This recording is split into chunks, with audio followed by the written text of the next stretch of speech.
嗨，大家好，还有1分钟的时间，我们再稍微等一下大家。上一次我们提了一个问题，什么是正义呢？他们这种互相仇杀的，你认为我认为我有理由复仇，另外一个人也认为他也有理由复仇，然后这种互相的仇杀是有理由的吗？大家可以想一想吗？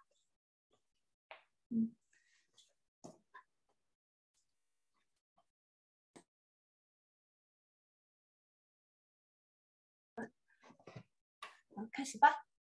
好，那我们已经准点到了7点钟了，那我们现在就开始了，好不好？那有请我们的小讲师北坤。Okay, so hello everyone. This is our third lesson of this. It's called semester, and this shall also be the second and the final part of the Greek tragedian unit. So last time we were talking about the 3 tragedians, and do you guys remember who they were?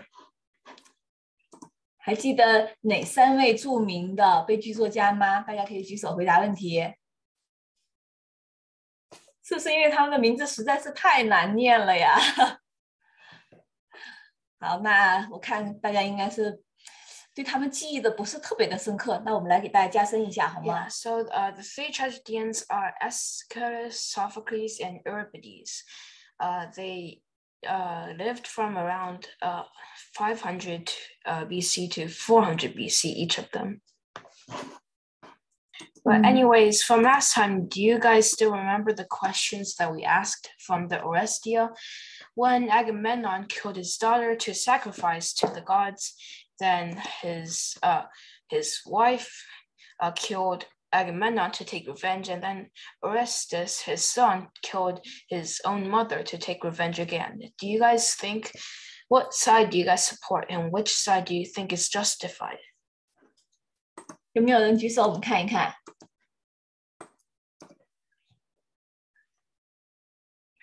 哦，今天大家是都出去玩了吗？因为天气特别的好。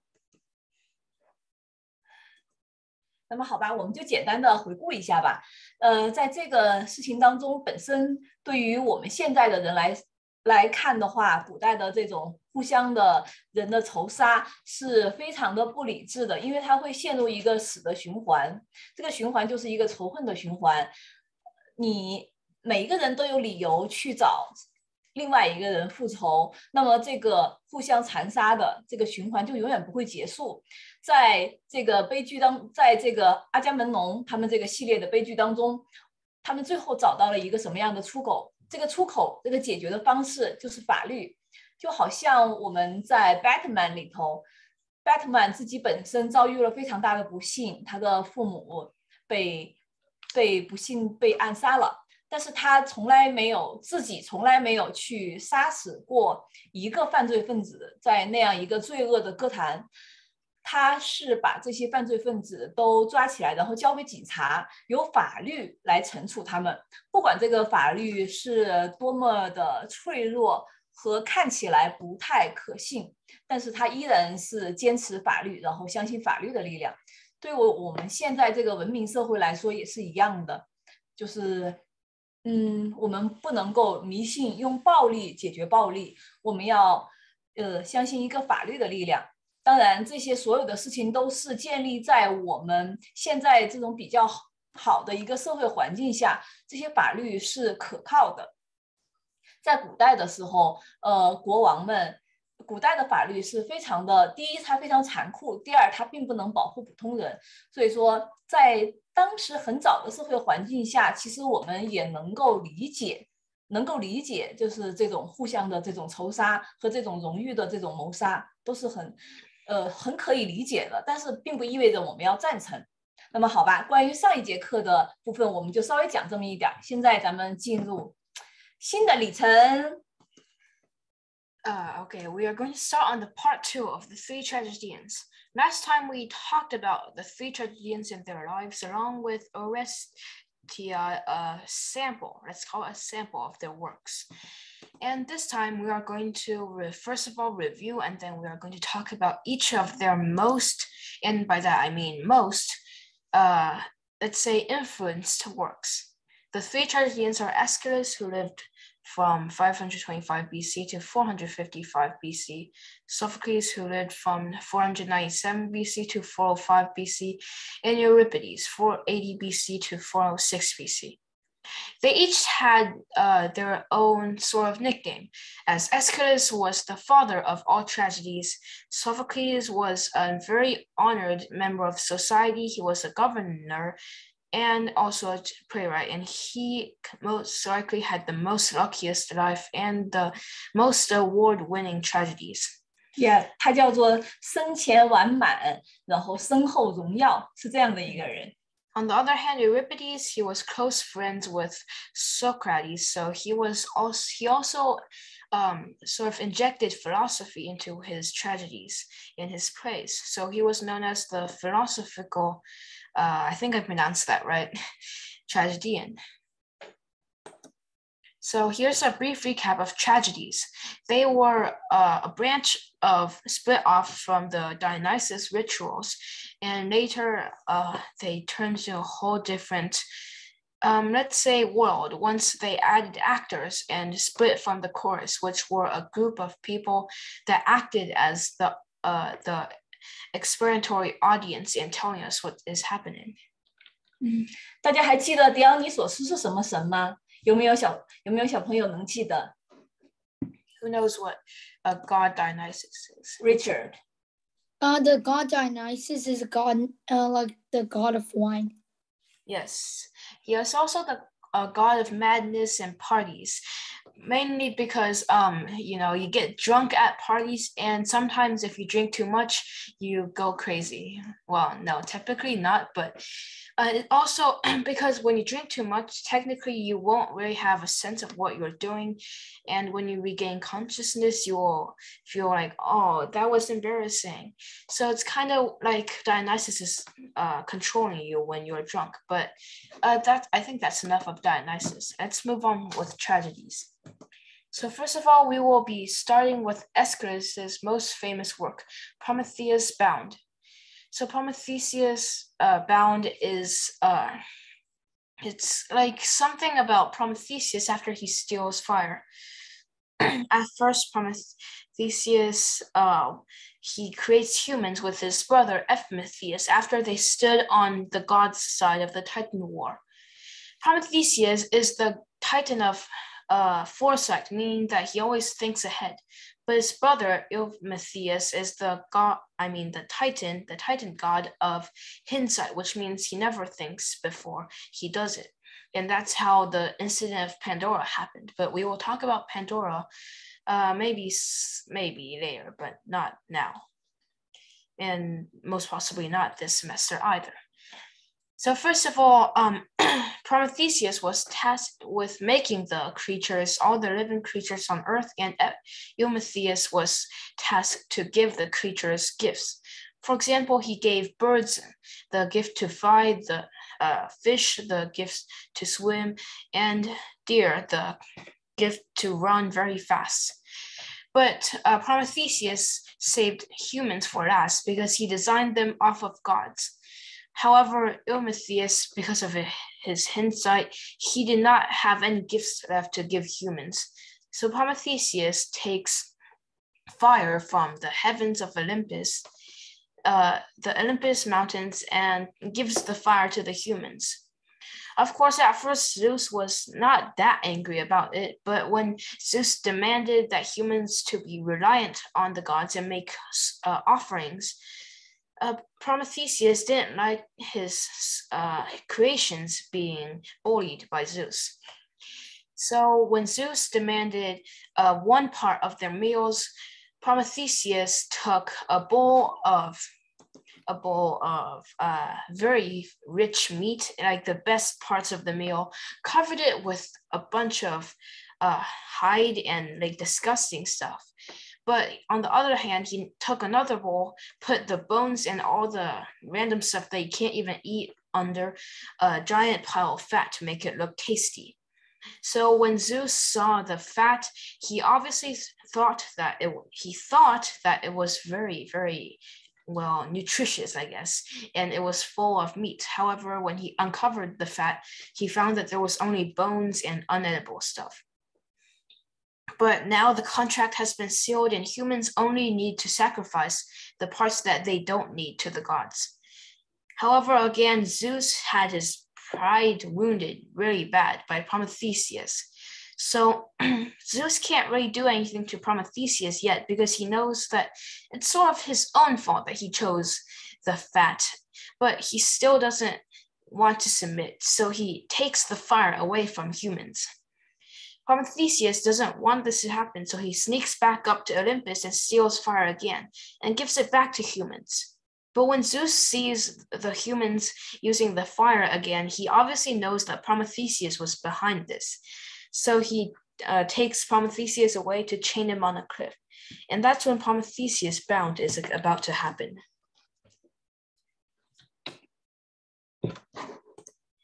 So let's watch a small review, which is about the whole story, not just the parts that I said. 对，这是关于普罗米修斯比较完整的一个故事，但是我们今天讲的部分可能比较短一点，但是我们现在先看它完整的一个关于普罗米修斯的故事吧。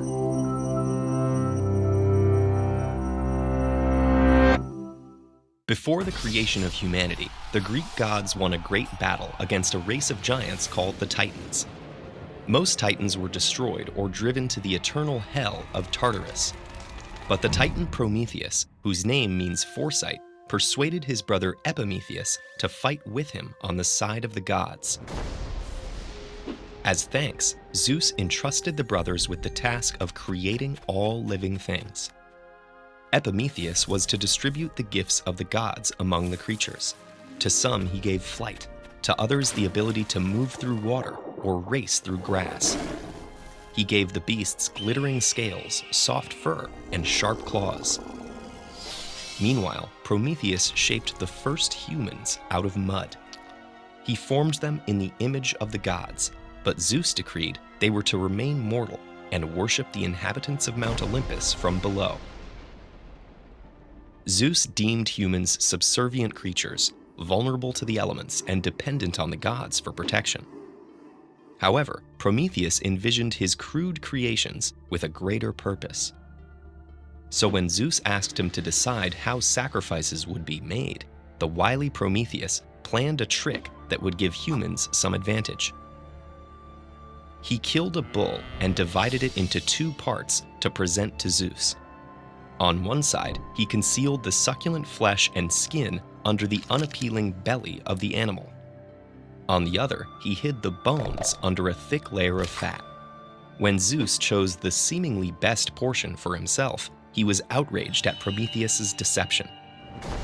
Fuming, Zeus forbade the use of fire on Earth, whether to cook meat or for any other purpose. But Prometheus refused to see his creations denied this resource. And so he scaled Mount Olympus to steal fire from the workshop of Hephaestus and Athena. He hid the flames in a hollow fennel stalk and brought it safely down to the people. This gave them the power to harness nature for their own benefit and ultimately dominate the natural order. With fire, humans could care for themselves with food and warmth, but they could also forge weapons and wage war. Prometheus's flames acted as a catalyst for the rapid progression of civilization. When Zeus looked down at this scene, he realized what had happened. Prometheus had once again wounded his pride and subverted his authority. Furious, Zeus imposed a brutal punishment. Prometheus was to be chained to a cliff for eternity. Each day, he would be visited by a vulture who would tear out his liver, and each night his liver would grow back to be attacked again in the morning. Although Prometheus remained in perpetual agony, he never expressed regret at his act of rebellion. His resilience in the face of oppression made him a beloved figure in mythology. He was also celebrated for his mischievous and inquisitive spirit, and for the knowledge, progress, and power he brought to human hands. He's also a recurring figure in art and literature. In Percy Bysshe Shelley's lyrical drama Prometheus Unbound, the author imagines Prometheus as a romantic hero who escapes and continues to spread empathy and knowledge. Of his protagonist, Shelley wrote, "Prometheus is the type of the highest perfection of moral and intellectual nature, impelled by the purest and the truest motives to the best and noblest ends." His wife Mary envisaged Prometheus as a more cautionary figure and subtitled her novel Frankenstein, "The Modern Prometheus." This suggests the damage of corrupting the natural order and remains relevant to the ethical questions surrounding science and technology today. As hero, rebel, or trickster, Prometheus remains a symbol of our capacity to capture the powers of nature.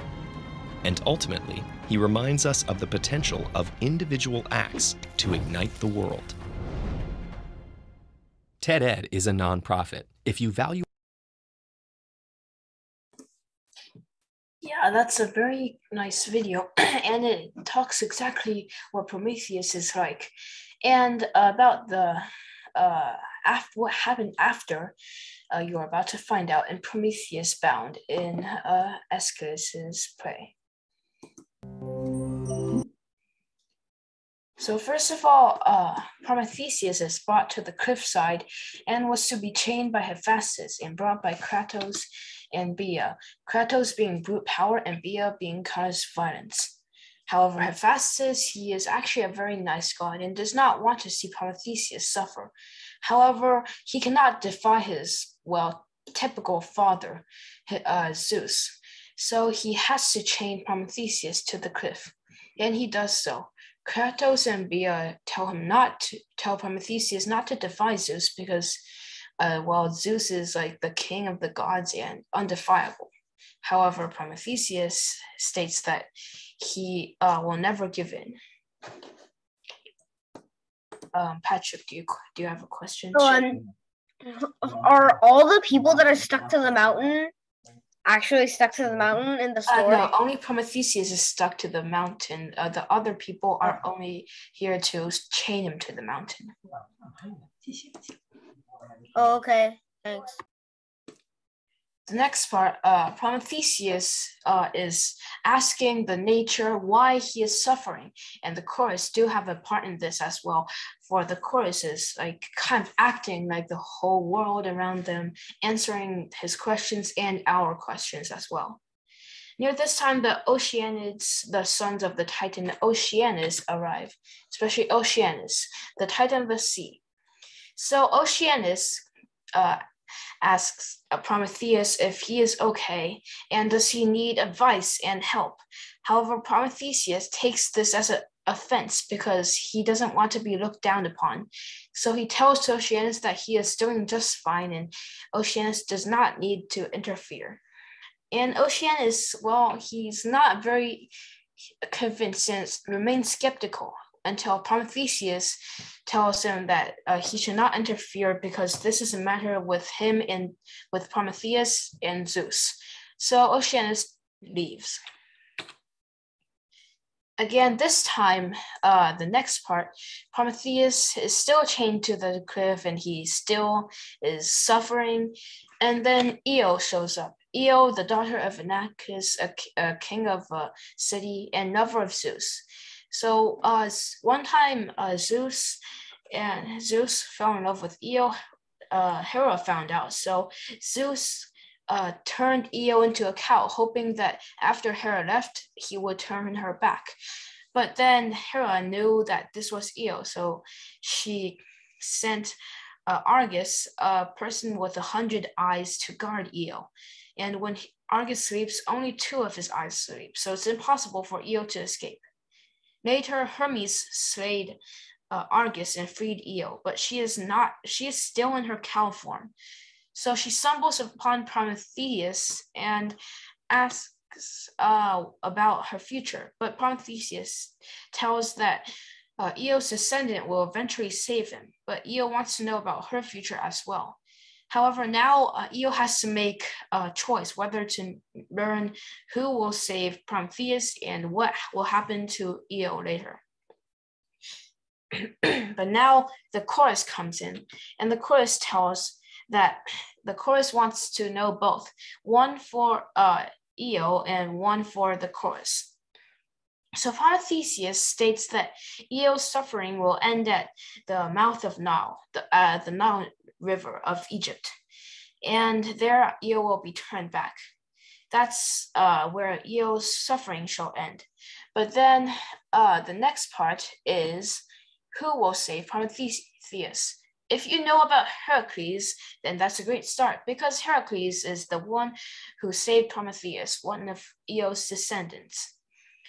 Heracles eventually saves Prometheus when he is on his last of his 12 tasks, where he has to go to the underworld to wrestle and take back Cerberus. And on his way, he frees Prometheus and also kills the bird that keeps on eating Prometheus's liver.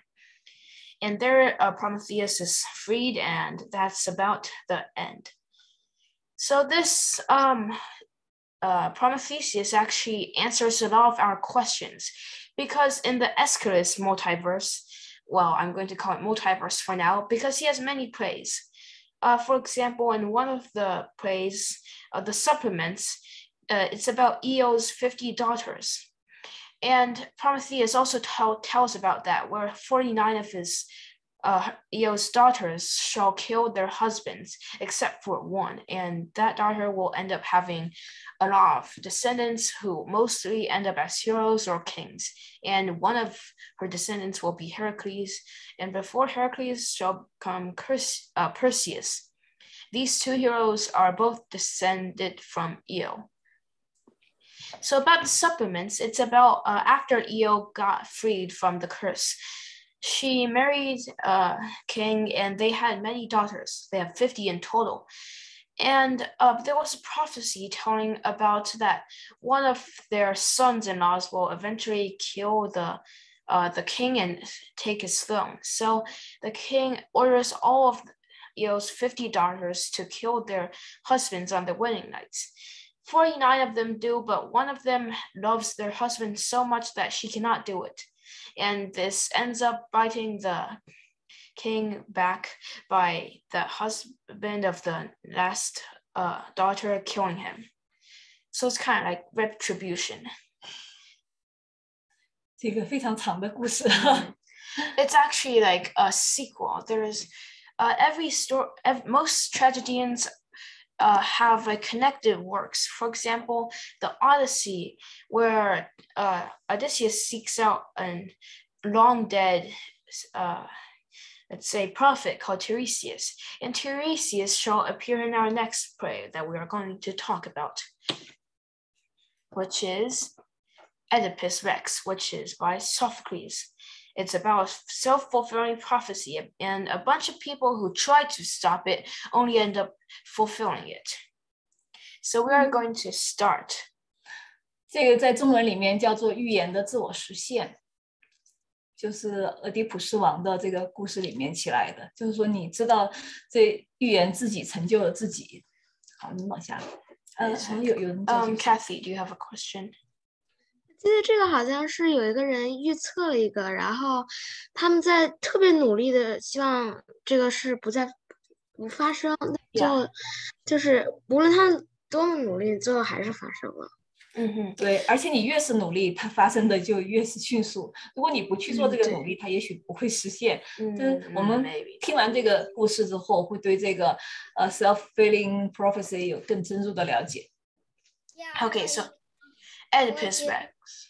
It was like the last time you said like that that you said you shouldn't go to a prophecy to ask for simple questions. Yeah, like I did say that, and I shall talk more in depth of that. So let's listen to the story.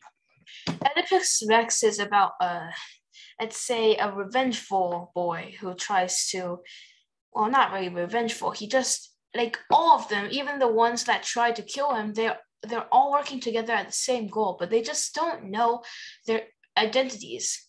So the story begins with a baby Oedipus being found left and abandoned on a mountaintop. A messenger takes him to the king and queen of another kingdom, and they raise him as their own. However, after Oedipus grew up, he heard a rumor that he was not, in fact, the king and queen's son, and he was adopted. Of course, little Oedipus didn't take that very well.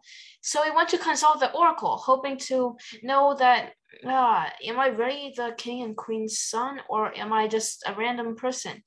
But like when this happens, you should not go to the oracle. The oracle is for heroes on a journey, not for family business. Because if you try to ask about family business, you only get dark storylines. So what the oracle told him was that you will eventually kill your father and marry your mother. So at this point, he still believes that the king and queen of this city was his real parents. So of course, he loves his parents, well, his adopted parents, but he doesn't want to kill them and marry them, so he runs away. But this is actually like fulfilling half of the prophecy already. He goes to a place called the Seven Gated Thebes, and he runs into a group of royal-looking people who rudely pushed him aside. And you know what he did? He murdered them. Well, because kind of like in ancient Greece, this was not an illegal thing. It was actually very encouraged to kill whoever offends you. And like, if you can't kill them, then it's your own fault for getting stuck with this. 大家还记得吗？我们在第一堂课的时候讲到过，在希腊城邦之间旅行是非常危险的，经常会发生这种就是互相的斗殴致死的事件。And obviously, hopefully nobody important is in this group, and hopefully nobody has survived to factor into the story. No, one survived, and he obviously factors into the story. And so Oedipus goes on his way until he goes to one of the gates and meets a sphinx, you know, not the Egyptian one. This one is actually alive and it has wings. So the sphinx does the most classic thing ever. What walks on 4 legs at breakfast, 2 legs at lunch, and 3 legs at dinner? Oedipus answers with the first Google search he finds, humans. And of course, the Sphinx, accustomed to being the brightest person in the room, cannot take the pressure of being outsmarted and throws herself off the cliff and commits suicide. Because of this, Oedipus basically becomes a hero in the country. And so he becomes the new king and marries the old king, the old queen. 所以这个预言就完全的实现了。他先 Who knows who the king might be? All the observant listeners might already know that it has already done. So Jocasta is the queen, and she can now marry Oedipus because her husband has mysteriously died out of town, murdered by a mysterious stranger who just happened to arrive. What could this be? 大家可能觉得，他们俩结婚是不是相差年龄太大了？其实就像我们第一节课的时候跟大家有讲过的一样，希腊的少女一般13岁、14岁就结婚了。所以说，实际上，她作为一个就是漂亮的贵妇，她可能保养的也比较好。所以说，他们俩的这个年龄差并没有那么大。但是确实，他们这个悲惨的人伦的惨剧就发生了。这个他那些预言。终于完全实现了。So after Oedipus becomes king, not long his kingdom descends into chaos for no utter reason because a plague strikes, you know, the pandemic, like COVID-19. But of course, they didn't have COVID back then. But the thing is, the plague is really messing the kingdom up, and his people are getting killed by this random plague. So he sends Jocasta's brother, Creon, to find an oracle and to ask what is happening. And then Creon comes back telling that the plague is because of the man who murdered the old king. And the man who murdered the old king is currently in this kingdom. And if they do not banish the man, then the plague will continue. However, Oedipus isn't very smart right now, so he doesn't know what's going on. 其实不是不 smart，他是因为俄狄浦斯这个人，他是一个非常正直，然后作为一个国王，他非常的负责任，非常爱他的国民。其实大家都告诉他说，你不管是他的王后也好，那个祭司也好，还是周围的人也好，都告诉他说，你不要再去追求这个真相，你知道了反而对你不好。但是他为了就是解除这个瘟疫对这个他们城邦的这种破坏，然后他决定一定要去追查这个真相，然后找出来，然后解救人民。这个瘟疫呢，大家有注意到是索福克勒斯，他是生活在雅典大瘟疫的时期，所以说这个应该是也是借鉴了就是当时雅典瘟疫的那个情形。那个北昆说它有点像 coronavirus， 实际上它比 coronavirus 严重很多，造成了大量的人非常非常迅速的一个死亡。我大概就介绍到这里。Yeah, so because of this, Oedipus goes full on detective on this case, and he has to find out what is happening. So he does, and he finds this blind seer, Tiresias. And Tiresias is also the dead seer that Odysseus sought out when he was going to travel back and told him about what not to do and what to do. So Tiresias is found by Creon and led to the palace. And Oedipus asks him who is the person who murdered the old king. Any guesses? Any guesses on who? Brian. Hi, Brian. The Oedipus guy. Yeah, the Oedipus. So he asks, who killed the old king?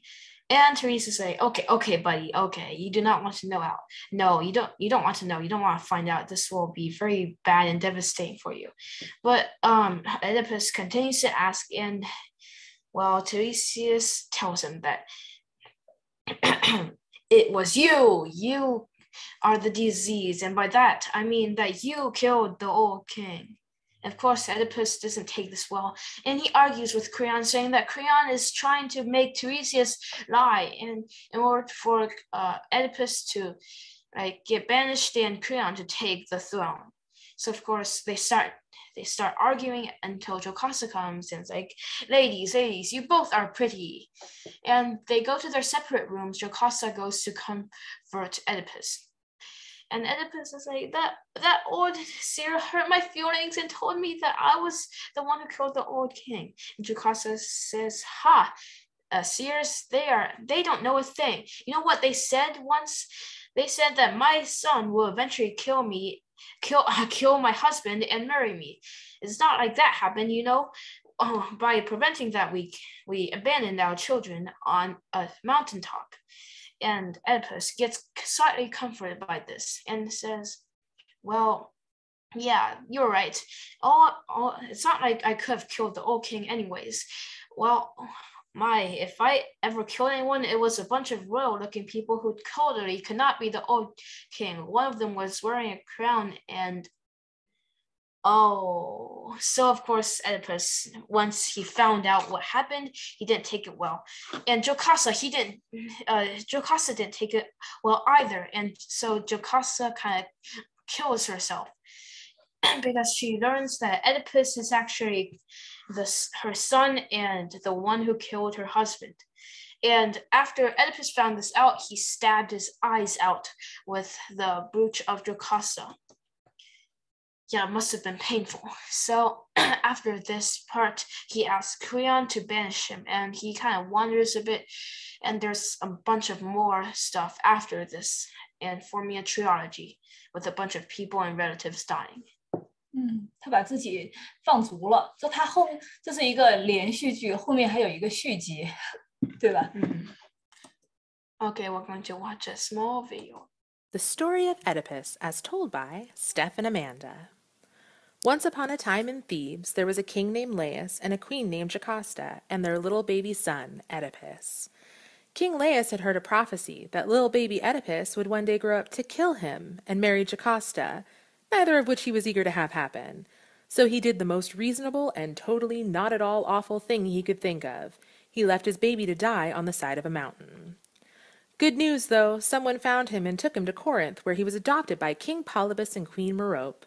Being adopted by a king and queen is the ultimate dream of orphans everywhere, so this would have been a super sweet deal for Oedipus, if it weren't for everything that happened after. One day, when he was grown, the Oracle of Delphi told him all about that pesky prophecy that said he would murder his father and marry his mother, but apparently it neglected to mention that it didn't mean Polybus and Merope, just one of those wacky miscommunications, you know?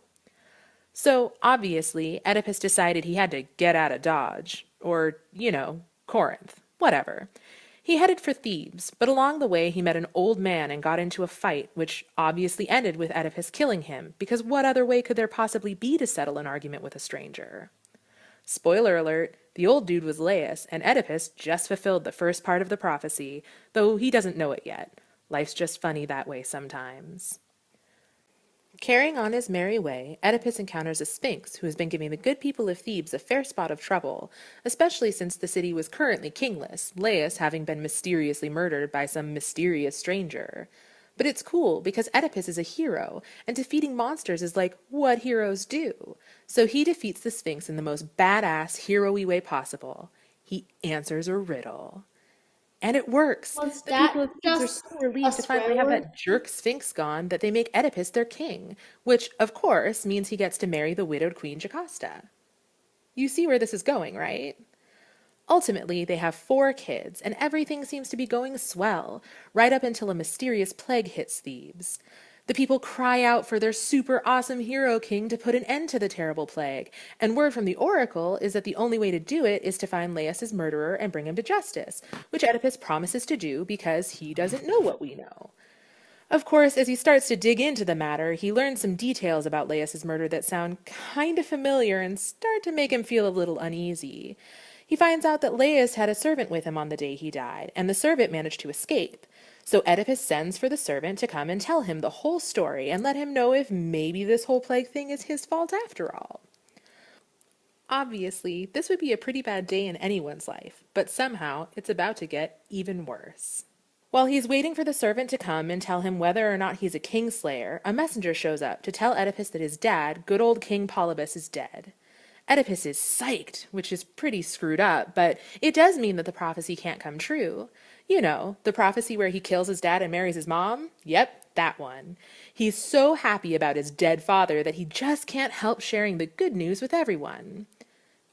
Except the messenger who brought the news of Polybus's death is, what a coincidence, the same guy who found baby Oedipus on the mountain. So he knows for sure that Polybus and Merope aren't actually Oedipus's parents. Right around here is where things become just super sad, so you've been warned. By now, Jocasta is feeling pretty uncomfortable because all of this sounds just a little too familiar.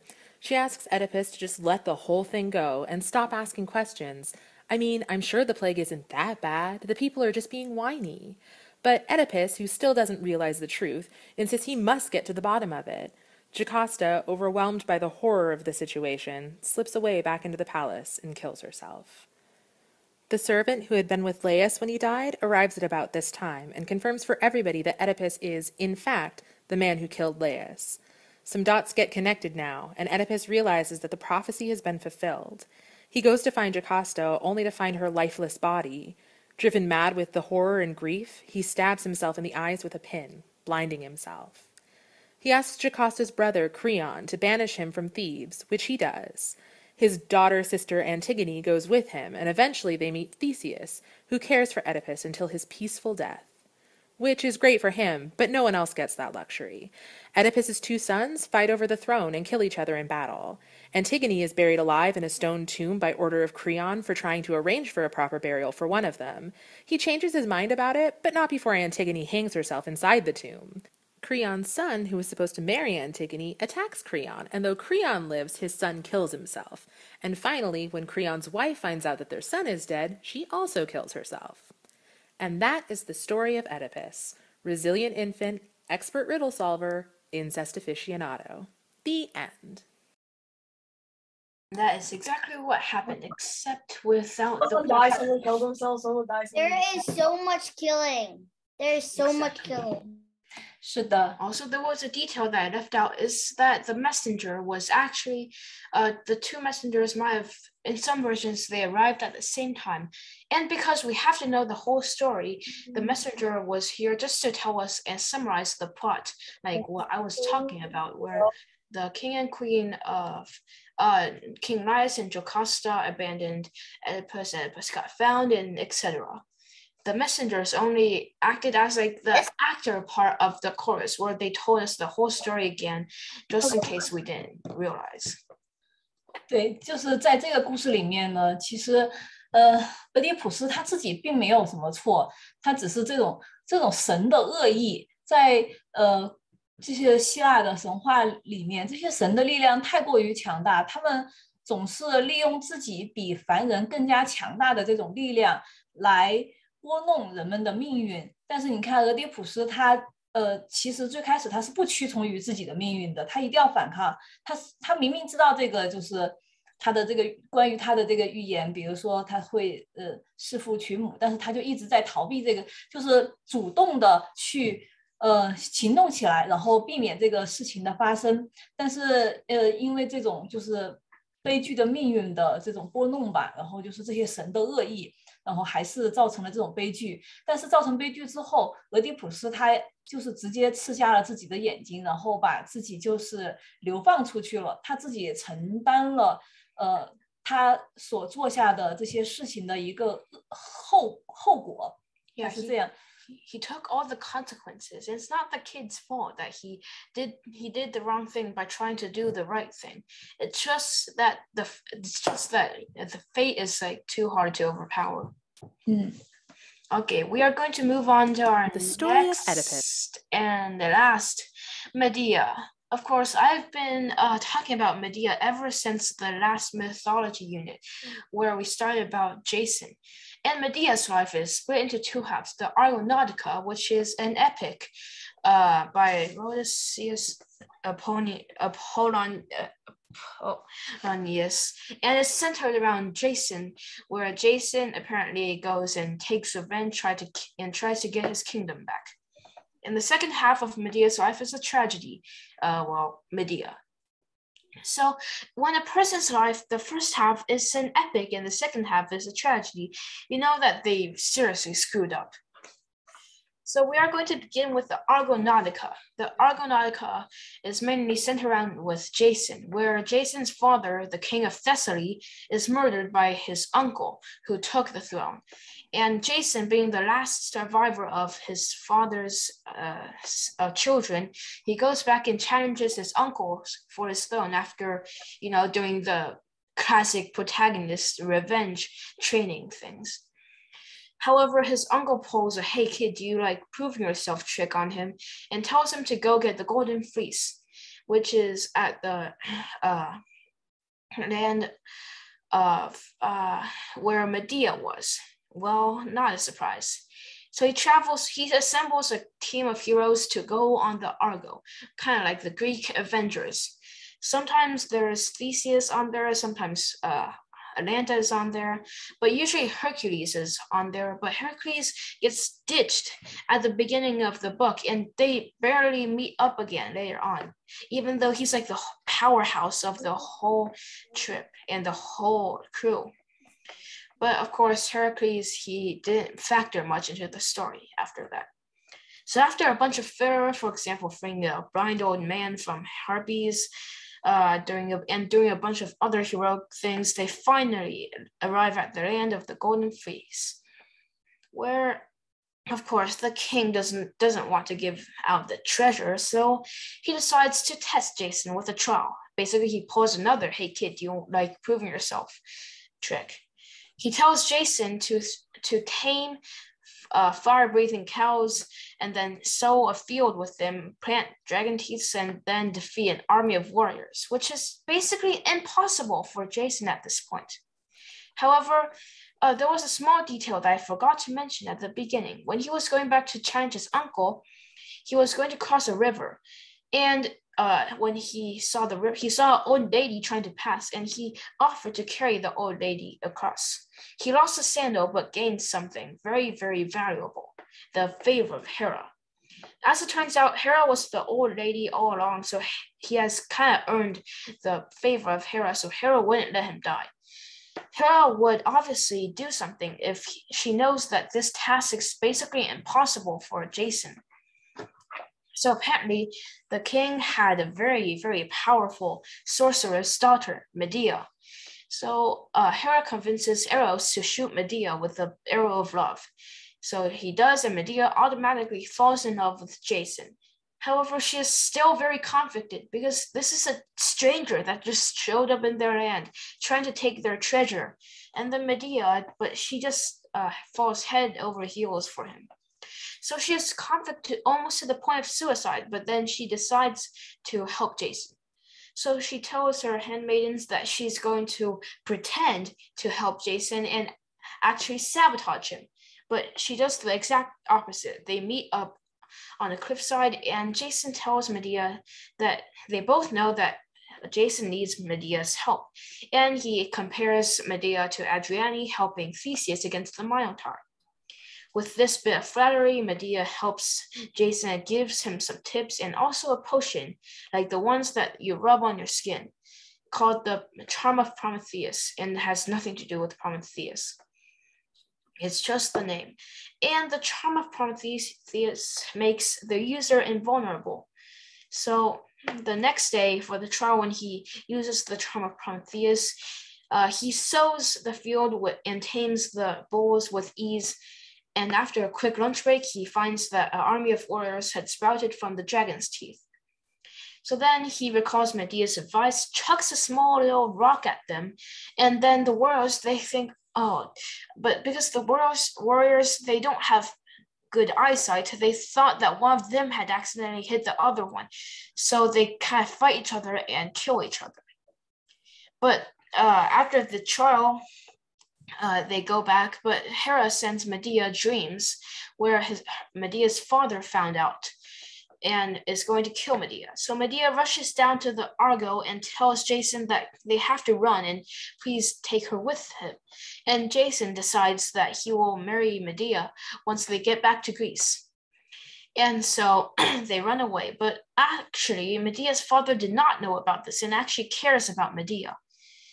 And so, but by this time, Medea and Jason had already snagged the golden fleece and had ran. So Medea's father sends Medea's brother to chase after them. But of course, Medea thinks that her brother is going to take vengeance. So this is kind of like a very, very big misunderstanding. So Medea starts plotting for murder. So she lures her brother onto the ship and then Jason beheads him. But of course, this is family murder, which Zeus does not like, because if there was a top taboo in Greek mythology, then that would be no killing family members. And so Zeus cursed this ship to go astray, kind of like what he did to Odysseus, well, what Poseidon did to Odysseus, and the trip took a lot longer than it actually could have taken. And eventually they wash up upon Circe, the goddess of magic's shore. So Circe cleans them of the guilt and sin of family murder. That's pretty helpful, actually. So after they do this, Zeus doesn't curse them anymore, and they make it back to Greece. And then, well, they spend their wedding night, and they marry each other on this other city, not Thessaly, because they can't go back to Thessaly yet, because Jason's uncle will be trying to mess them up. So this is officially the end of the Argonautica, but before the Medea, there is also another small script, which is kind of a long lost, but it's kind of like the interlude chapter about what happened in the middle. So when Jason makes it back to Thessaly, his uncle says that he doesn't actually care if he proved himself. He's going to kill Jason and Medea anyways. So Medea, well, she plots murder again. She brings over Jason's uncle's daughters, basically Jason's cousins, and shows the three daughters a rejuvenation spell where she kills and dismembers, basically she cuts apart an old sheep an old lamb, cuts apart it, like dismembers it, tears off its arms and legs in the most brutal way possible, cooks it in a magical stew, and then a healthy young lamb jumps out. So of course, the daughters, they just want their father to be, young again. However, they're not a sorceress like Medea. So when they, brutally dismember Jason's uncle, he doesn't turn back. So this is kind of what happened. 其实古代人对这种女巫的想象是非常有意思的，他们觉得女巫他们炮制的毒药都非常的有威力，但是实话实说，古代的毒药吧，威力不太好。在下一节课我们会讲到那个 Socrates， 然后讲到哲学家在现实的历史中，他们有那些毒药造成的一些意外的事故，是多么的毒药有的时候真的不管用。这只是故事，所有的小朋友都要注意，我们这里头确实像刚才妮说的，出现了很多的 murder， 然后 someone kills another one， 但是这些都是故事，他们是作为一种drama存在的。我们的现实生活中是不可能有这种事情的，所以说大家一定要注意区分故事和现实是不一样的。There will be no such thing unless you try this at home, which do not attempt this at home. Patrick, do you have a question? Oh, so basically, the first one, we're from Theseus, gives the humans power, is a story too. Yeah, it's a story because Theseus doesn't actually exist, like gods, but yeah. And also, before we continue, let me ask you all a question. If you were Jason in that situation and Medea tries to help you but in this situation, you don't know that Medea actually likes you, but Medea, she's the daughter of the enemy king. She could actually sabotage you. Will you accept help from Medea if you were Jason? I think it's best if you all raise your hand and then talk because everybody will try to talk at once. 安怡 if I see, I will get a lot of guards to keep tabs on Medea. If Medea does something suspicious, then I would throw her overboard. Yeah, that's actually very good. Although sometimes, for example, if Medea tries to help you and then you accept, but she actually, because you never know what Medea might be cooking up. Maybe it's poison.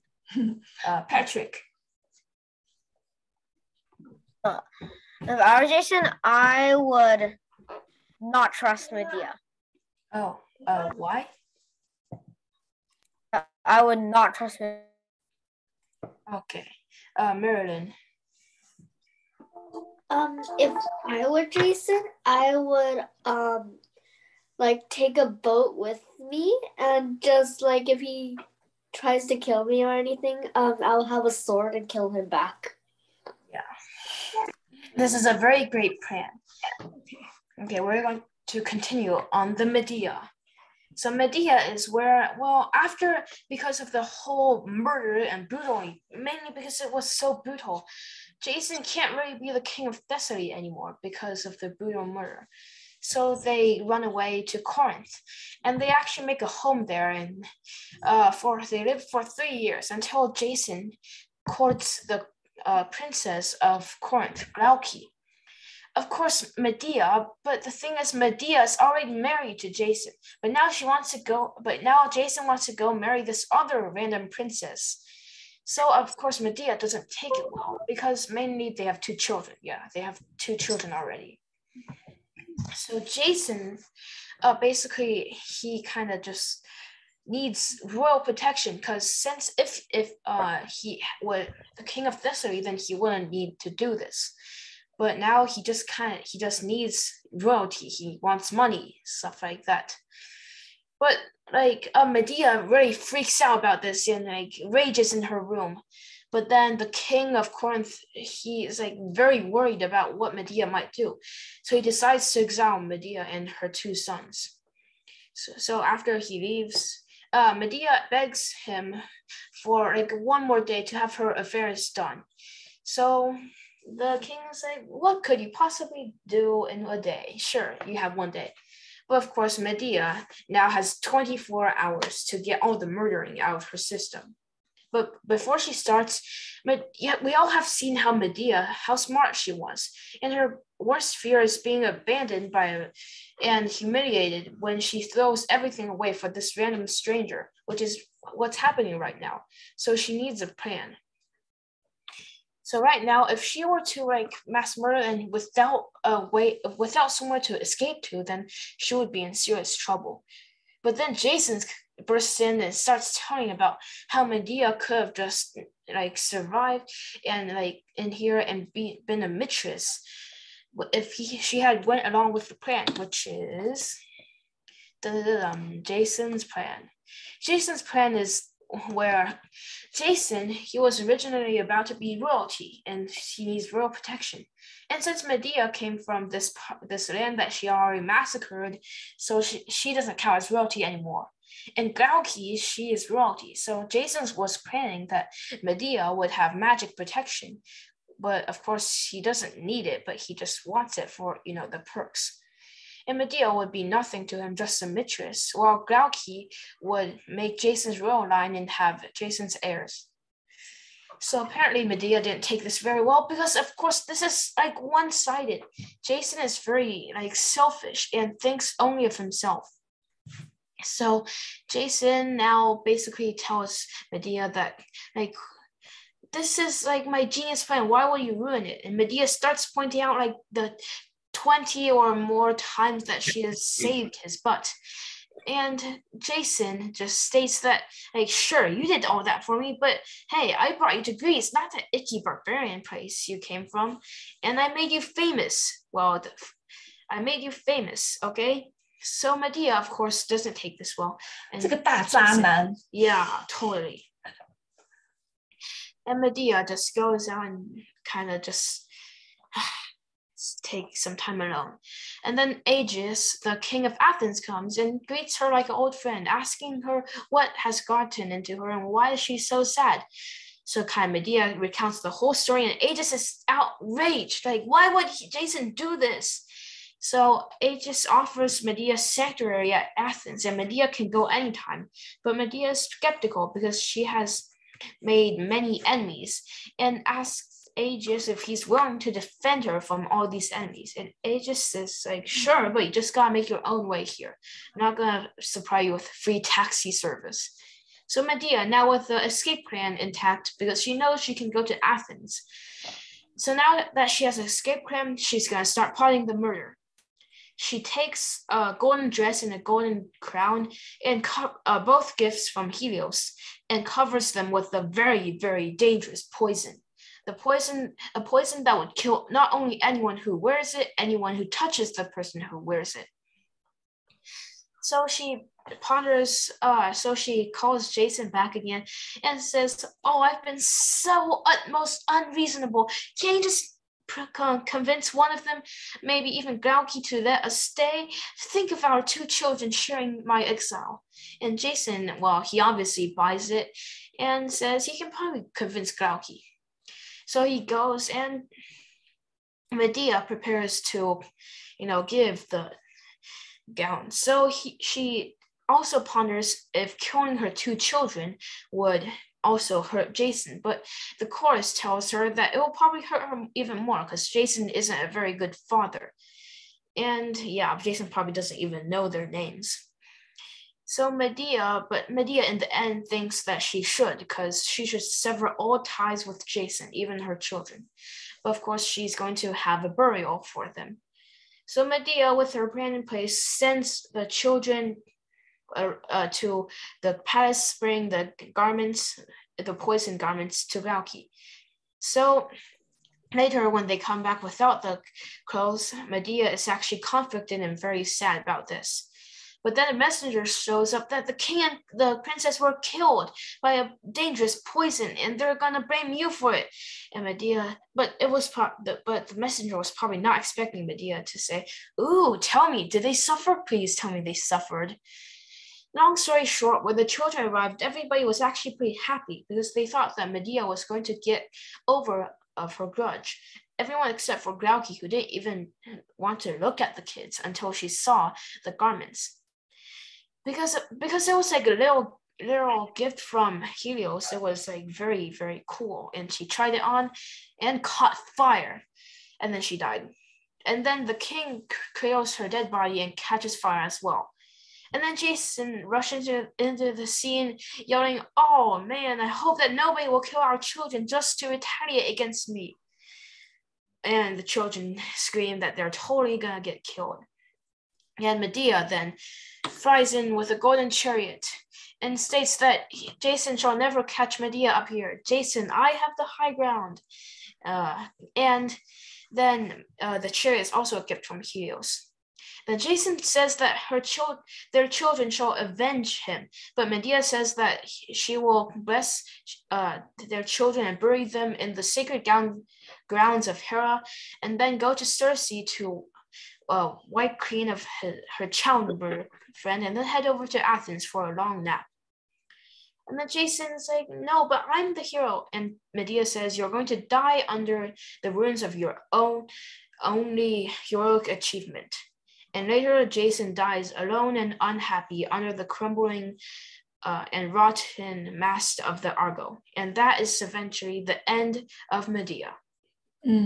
其实美狄亚这个故事最开始，不是这样的。最开始在那个神谱的时候就提到过美狄亚，那个时候她还仅仅是一个腼腆的少女。到了那个后来的话，也有诗人提到过美狄亚的故事，但是是说美狄亚是杀掉了柯林斯的国王，但是并没有杀他的2个孩子。然后到了这个戏剧里面，可能为了强调他的那个戏剧冲突，所以说他杀掉了他的孩子。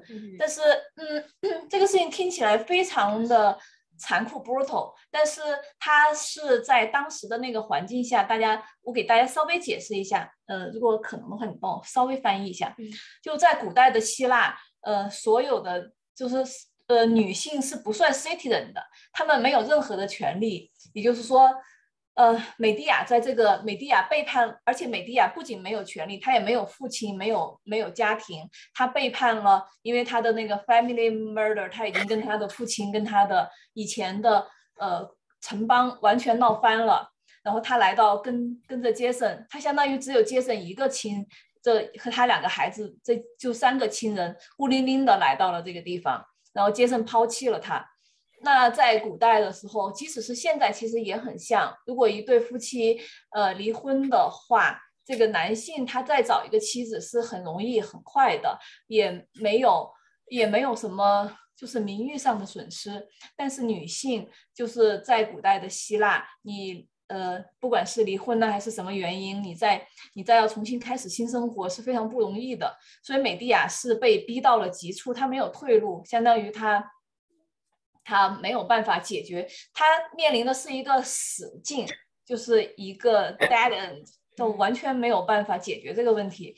所以你看，最后连这个作家都想不出要怎么解决一个问题，然后直接机械降神给大家。Ex machina. So basically, her chariot was it's originally a platform for the gods, where the gods descended, where 2 people are arguing, and then the gods descend and say, "Oh, you do this and you do this, and the problem solved."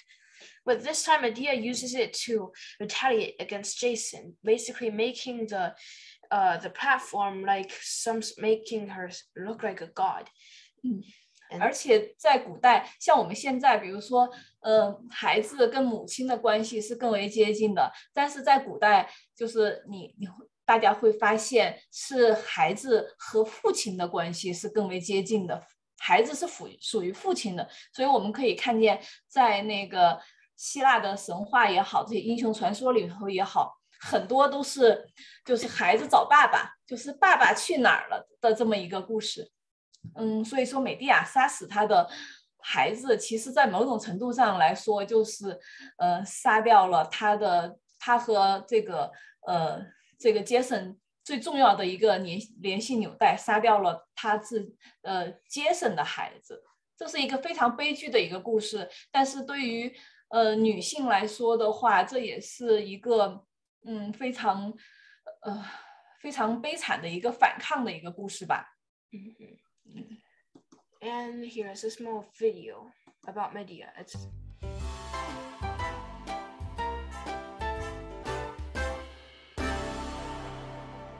Medea was the daughter of the king of Colchis with the goddess Hecate. Medea, as the daughter of the goddess of magic, was considered a mighty sorceress.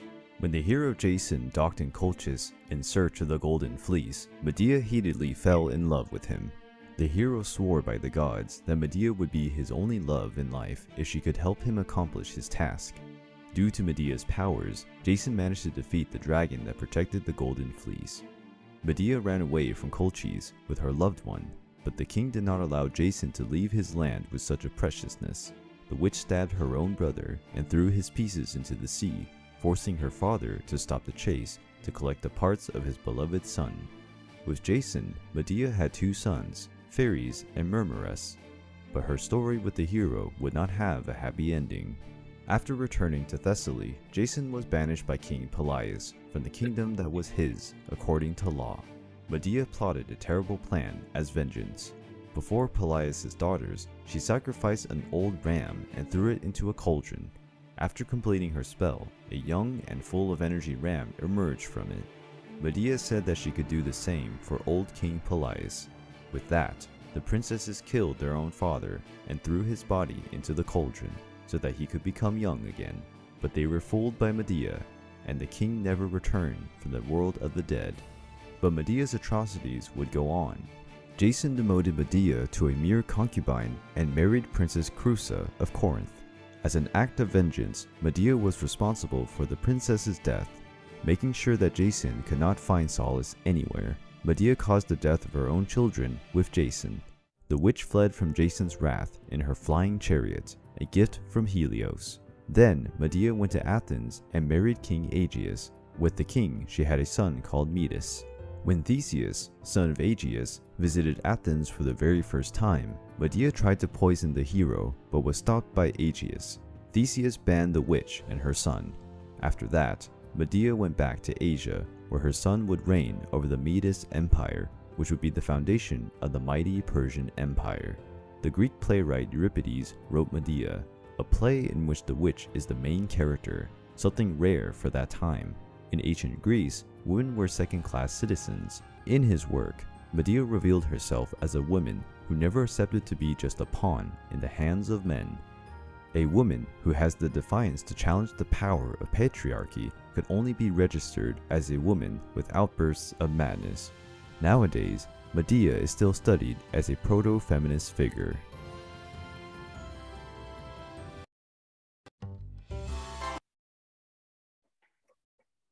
And that is all for today. Thank you for listening and thank you for coming. I hope you guys learned something from this trip. And if you guys have any questions, you can ask them now. Bye. 大家每一个人都要注意，这些所有的都是故事，是为了增强一些它的戏剧化的一些冲突而发生而写出来的一些故事，它不是属于真实的。然后这些故事里面的一个非常重要的主题都是反抗的主题，不管是反抗命运还是反抗就是她的美狄亚反抗她的丈夫对她的不公，他们其实都是在努力在抗争，不向自己的地位，不向自己的这种命运低头。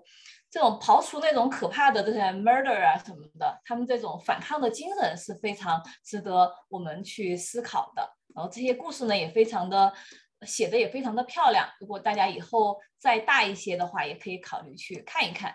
那好，谢谢大家，然后今天来听我们的故事。下一节课呢，我们会开始讲哲学家的故事 Philosophy。